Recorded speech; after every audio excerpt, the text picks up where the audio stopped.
The face that cost us 3 billion quid.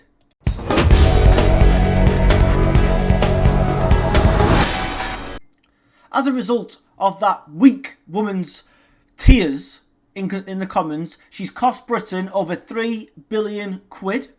She's put your mortgages up and she's put the cost of government borrowing up because the pound is crashing to the dollar and the euro, meaning your holiday money will now cost more as well. The bonds going up means that the cost of borrowing, of course, goes up, now at a much higher level than what it ever was when Liz Truss was in charge. And Julia Hartley-Brewer really did sum up this position on Reeves very well.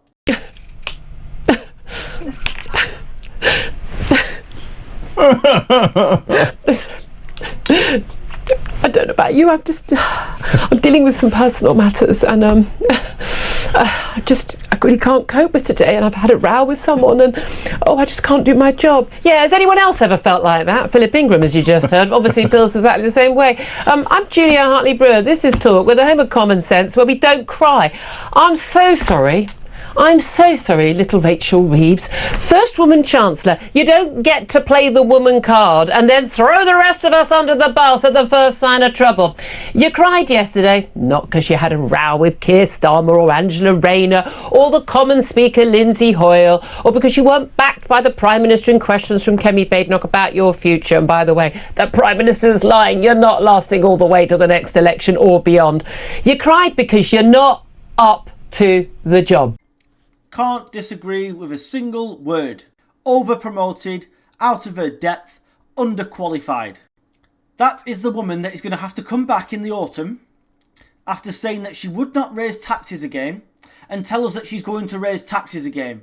They can't get legislation through Parliament now because there's so many rebels that are sick to death of having to vote with this government, and then when they do vote with the government on things that are deeply unpopular, like putting farmers out of business and freezing pensioners, the government then U-turns on it all, making the MPs look like complete twats.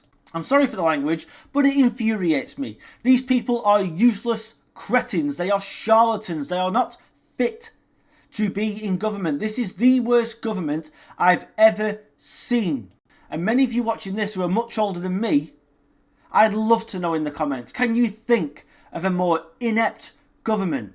Especially one that sat in opposition for 14 years and had so much time, almost more time than any other government, almost more time than any other opposition, to come up with decent plans to improve the country.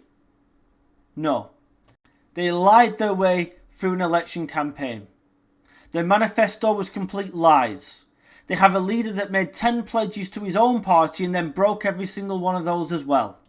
And now they're lying about things they're saying they've achieved. They've achieved the square root of nothing apart from destroying this country and putting a complaints handler in charge of the country's finances.